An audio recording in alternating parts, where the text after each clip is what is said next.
The investigation into Michigan's former House Speaker is getting deeper, and now it could bring dark money political fundraising into the light. It's all bad, and it's all shocking. The allegations include Chatfield putting members of his family on the payroll of the PACs. Staffers who worked for the Michigan House also double-dipped, ran their own political business. In Michigan, so-called dark money, who contributes and how it's spent, is not transparent. There's real room for reform here, and we can't avoid this issue. Michigan State Police, working with the Michigan Attorney General, raided the home of two Lansing power players. Rob Menard ran an outside political consulting firm called Victor Strategies while on the state payroll, working for their friend Lee Chatfield. Of the Michigan House Democrats and all Michiganders introduced a resolution to create a select committee to investigate the actions of our former Speaker of the House, Lee Chatfield. I don't care what the political party is. If there is wrongdoing going on, it needs to be exposed, plain and simple. I think that's very important for our members to know, but I think it's also important for the public to know. We need to do a better job of earning the public trust. Some state lawmakers say there needs to be a formal investigation into whether Representative Matt Maddock violated the U.S. and Michigan Constitution. He's accused of promoting conspiracy theories, asking Vice President Pence to throw out Michigan's election results and taking busloads to last week's protests on Capitol Hill. The Republican re-elected in November told the crowd he wanted Michigan's November election results thrown out.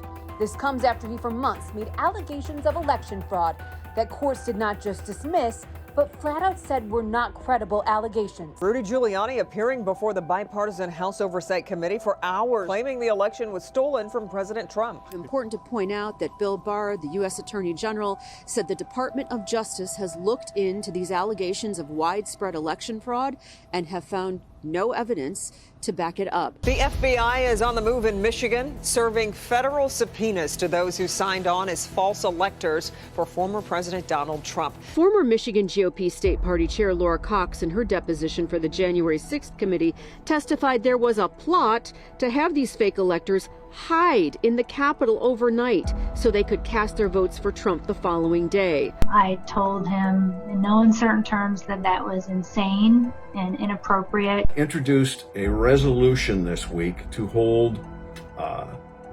Republicans accountable and to have them investigated by the U.S. Department of Justice for seditious conspiracy. These representatives committed crimes against the state and the nation, against the foundations of our democracy.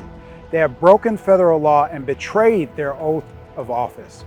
So they have accused me of seditious conspiracy. Well, I don't claim to be a constitutional expert, never have. With their efforts and involvement to overturn the 2020 presidential election and to delay the sacred, peaceful transition of power, justice must be sought. We must pursue accountability. I am offended to impugn my reputation, my good name of O'Malley. Well, screw the both of you.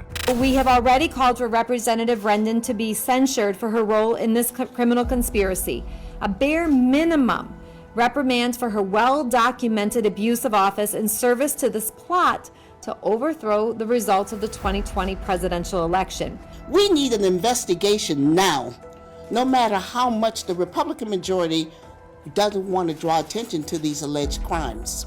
Michigan's Attorney General Dana Nessel is requesting a special prosecutor to look at the case of several prominent political and law enforcement figures allegedly conspiring to illegally obtain voting machines. 9 people were investigated for possible involvement, including Berry County Sheriff Dar Leaf, current GOP nominee for AG Matt DePerno, and State Rep Dari Rendon. County clerks trying to convince him to hand over voting machines and digital logbooks. Now, according to the AG's investigation, they got their hands on several and could now face criminal charges for doing so. You can't touch them, you can't turn them around, you can't do anything with those machines.